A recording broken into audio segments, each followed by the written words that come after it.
ही नहीं है। जो पहला गुरु हमारे माता पिता हैं। इसीलिए सदगुरु कबीर कहते हैं जो जीव के ऊपर कोई नहीं, जीव के ऊपर कोई नहीं, बने भरम के दास। आ कहा है कबीर क्या कीजिए निर्जीव पर विश्वास। जिसको आस्था जुड़ गया निर्जीव पर, जो चलता फिरता देखता सुनता नहीं खाता पीता नहीं है, उसमें जो लगा हो गया है उसको छोड़ने वाला नहीं है, चाहे वह कबीरपंथी क्यों ना हो। कबीरपंथी को बहुत सबसे बड़ा भ्रम लगते जा रहा है, और क्योंकि एक में नहीं है, एक में लगाव नहीं है। हमारे पंथ में भी कितने पंथ है अभी तक। सदगुरु कबीर साहब जो आए धरती धरातल पर तो 4 विभाग में विभाजित कर दिए। एक पंथ बन गया कौन बचन वंश, एक बन गया पारखी, एक बन गया वंशडोरी, और एक बन गया कौन भूत कबीर का सुखदेव कबीर वाला। तो इसी प्रकार से हम लोग दिग्भ्रमित हो रह करके, इसीलिए साहब कहते हैं जीव के ऊपर कोई नहीं, तुम्हारे ऊपर कौन है। न माता है न पिता है न सगा है न संबंधी है, तुम्हारे ऊपर केवल एक मालिक का सहारा है, किसी का सहारा नहीं है।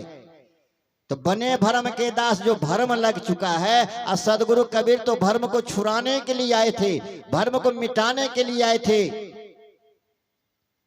पाखंडवादों को हटाने के लिए, समाज को सुधार करने के लिए, सत्य मार्ग दिखाने के लिए।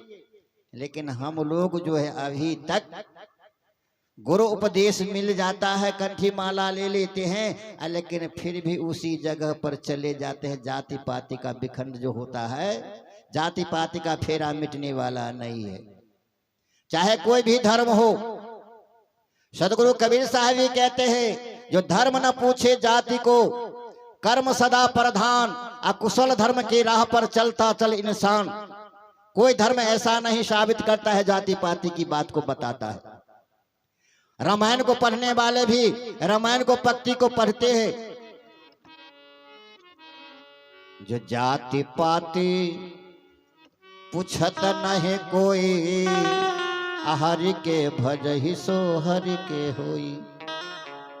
उस पक्ति को पढ़ते हैं, लेकिन कहते हो फलनमा जात है, चिलनमा जात है, कहीं मंदिर में गए तो मंदिर छुआ जाते,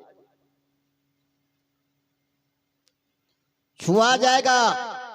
लेकिन उस मकान को बनाने वाला कारीगर जाता है, मोहम्मदन भी जाता है। चाहे गोरैया का स्थान बनाए, भगवती का घर को बनाए, उस समय में वही मोहम्मदन बनेगा। उस समय में कौन सा हिंदू बना दिया। नदी जो बह रही है, उस नदी में जितने भी है सभी जो है जन स्नान करने के लिए जाते हैं, वो भी तो जल दूषित हो गया, उस जल को लेकर के आते हैं। इसलिए सदगुरु कबीर कहते हैं यही विषय वासना रूपी जाल में फंस करके जीव उजराया फंसा हुआ है।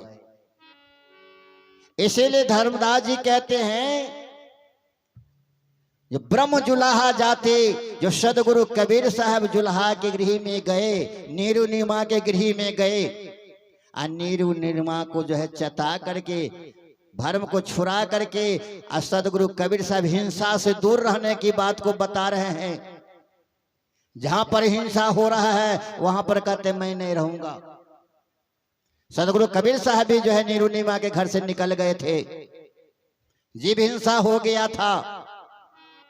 लेकिन जितने भी मानव जो हिंसा कर रहे हैं, एक तालाब में कितना मछलियां हैं, एक तालाब में कितना मछली है, और एक बार जाल गिरा दिया जाता है उसमें कितने जीव आ गए, फंस गए, कितने जीव फंस गया, और उसी जीव को आप आहार करते हैं। क्या आपका कोई धर्मशास्त्र बताता है आहार करने के लिए, खाने के लिए बता रहा है? तो अब कहिए वेद वाणी के अनुसार चलते हैं, रामायण को जो है भक्ति को मानते हैं। सदगुरु कबीर साहब तो नहीं कह रहे, आप ही का बेसात पुराण स्मृति रामायण गीता है वो बता रहे हैं, लेकिन फिर पढ़ पढ़ करके। इसीलिए सदगुरु कबीर साहब कहते हैं जो पोथी पढ़ी पढ़ी जग मुआ, पोथे पढ़े पढ़े जग मुआ, पंडित भया नहीं कोई, ढाई अक्षर प्रेम का,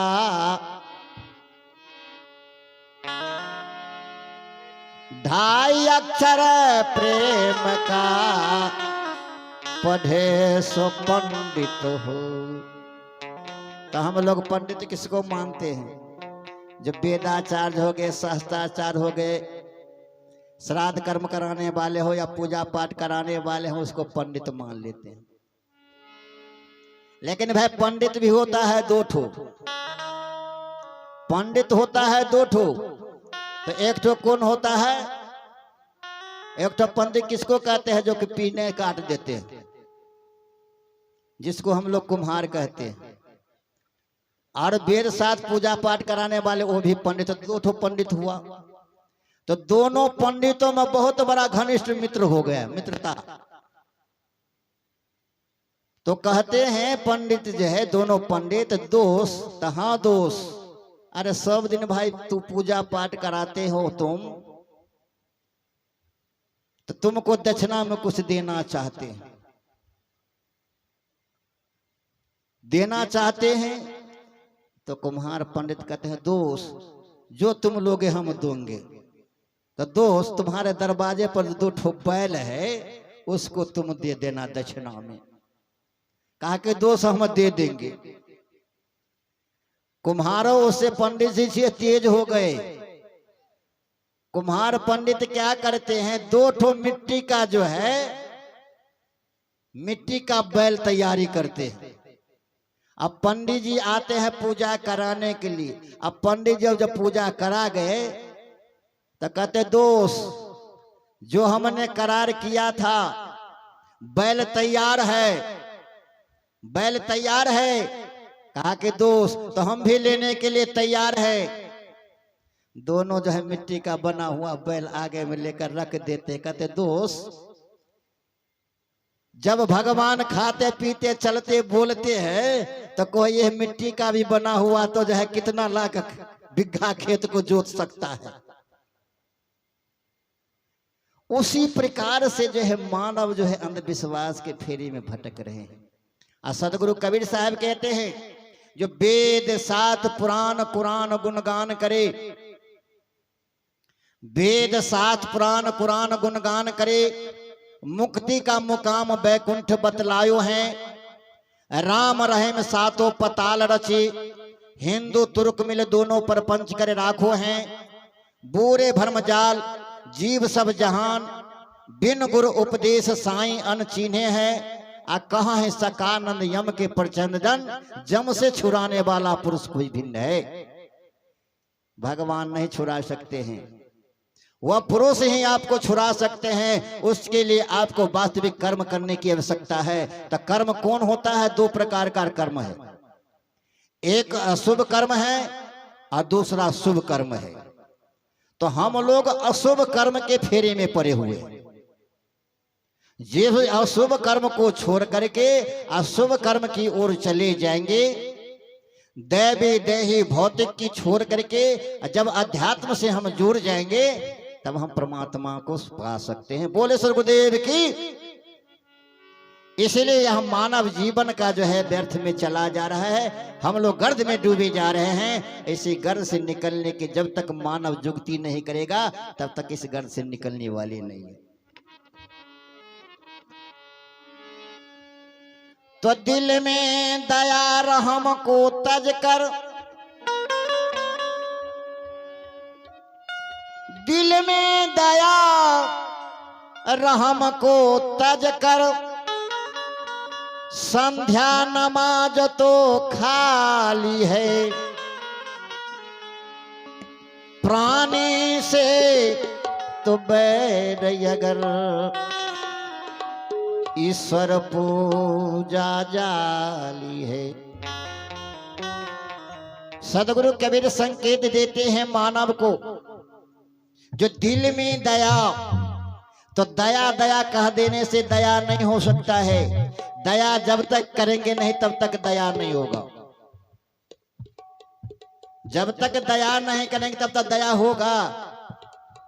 और रहम कहा गया इस्लाम, मुसलमान भाई कहते हैं रहम, और मुसलमान को भी रहम जब नहीं हुआ तो रहम रहम कह देने से रहम नहीं। इसीलिए सदगुरु कबीर का साहब हिंदू और मुसलमान दोनों को कहते हैं, ये हिंदू भाई तुझ में दया नहीं है, ये मुसलमान तुझ में भी रहम नहीं है। दोनों जो है दोनों में फर्क है। जो जीव हिंसा तुमको दोनों को छूटता नहीं है। हिंदू धर्मशास्त्र की ओर चले तो हिंदू भाई कहते जो है बलि प्रदान करना ही है। मुसलमान की ओर चले तो कुरान शरीफ कहता है जो कुर्बानी भी जो है अनिवार्य जो है। तो दोनों मजहब तो बुर रहा है कि नहीं, दोनों भटक रहा है कि नहीं, हिंसा सभी में है कि नहीं। आप चार ठो को मानते हैं, चार धर्म को मानने वाला हिंदू हुआ, इस्लाम धर्म हुआ, सिख हुआ और ईसाई हुआ, बौद्ध हुआ, जैन हुआ, 6 ठो धर्म है। लेकिन छठो धर्म को मानने के लिए सदगुरु कबीर तैयार नहीं हुए। क्यों नहीं तैयार हुए? तो हिंदू भी का हिंसा है ही, बलि प्रथा है, इस्लाम में भी कुर्बानी है, जैन में भी जीव हिंसा है, सिख में भी हिंसा है, ईसाई में भी हिंसा है, बौद्ध वाला में भी वही है। सदगुरु कबीर साहब को अच्छा नहीं लगा, कहा कि नहीं, सबसे अच्छा हमारा जो है मानव धर्म है, उस धर्म से बड़ा कोई धर्म ही नहीं है। इसलिए सदगुरु कबीर कहते हैं जो जीव दया आत्म पूजा, कहाँ ही कबीर और नहीं दूजा। जीव पर दया कर लेंगे, आत्मा का पूजा कर लेंगे तो सबसे बड़ा पूजा वो है। लेकिन उस पूजा को हम मानते करेंगे नहीं।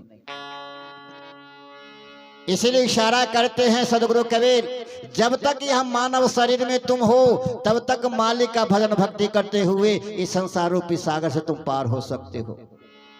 और नहीं किसी को सहारा लोगे तो अंत समय में तुम बेसहारे हो जाओगे। और नहीं तो ये भरोसा जो करते हो देह का है, जो मेरे ऐसा सुंदर शरीर किसी को नहीं है। अगर अभी सत्संग है तो सब मानव बैठे हुए हैं एक जगह, एक दूसरे से बातचीत करते हैं। और वही पशु को अगर इकट्ठा कर दिया जाए तो किसी से वार्तालाप नहीं होगा। करते हैं, देखे हैं बातचीत करते हुए। लेकिन मानव जी को बातचीत होता है जिसमें चेतन ज्ञान है। इसलिए साहब इशारा करते हैं, जीवन है बेकार, जीवन है बेकार भजन बिन दुनिया में, जीवन है बेकार भजन बिन दुनिया